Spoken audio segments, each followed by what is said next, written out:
Brother, let me tell you a story. I'm in the middle of Amsterdam Square with some killers.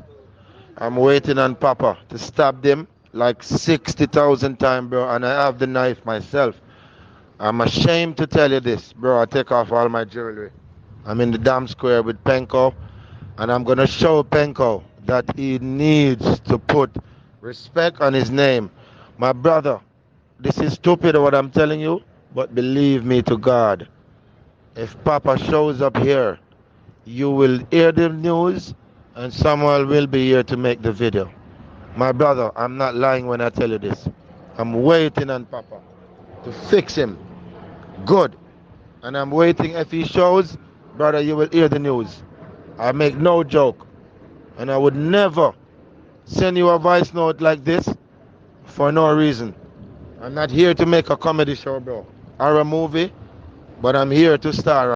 So there you have it. Those were the voice notes that were sent by Jah Cure to one of his associates before he stabbed the promoter. So apparently, as you can hear from the notes, he performed on a show. The promoter did not want to pay him, and he consciously decided that he was gonna use violence as his resort. You know what I mean?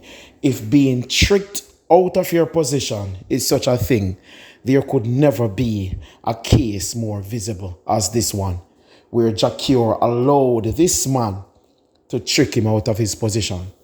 You know what I mean?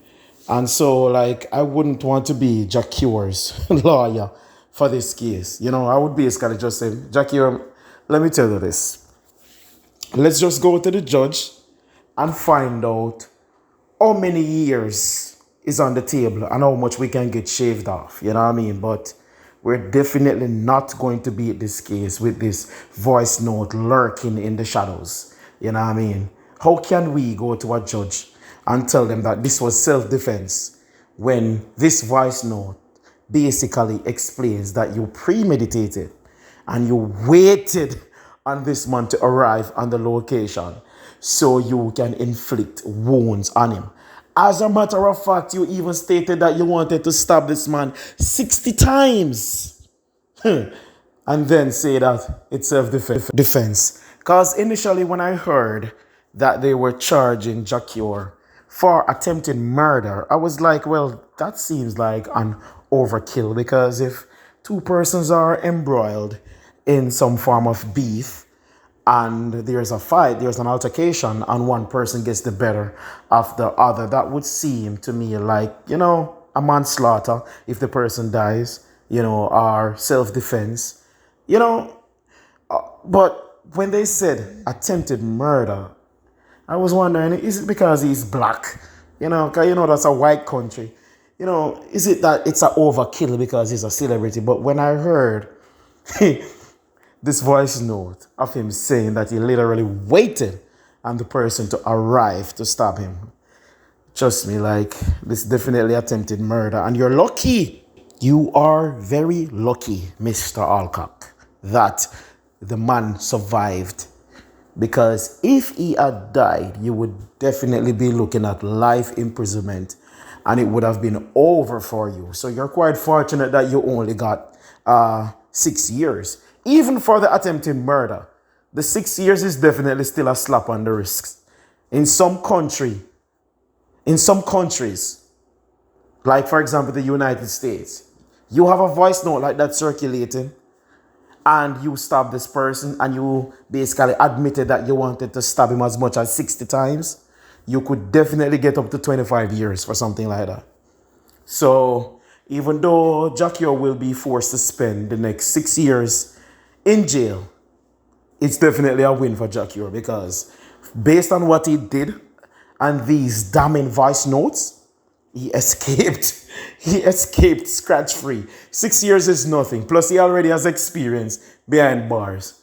You know what I mean? So given his experience in being incarcerated, 6 years is an easy thing for Jah Cure to rub off. You know what I mean?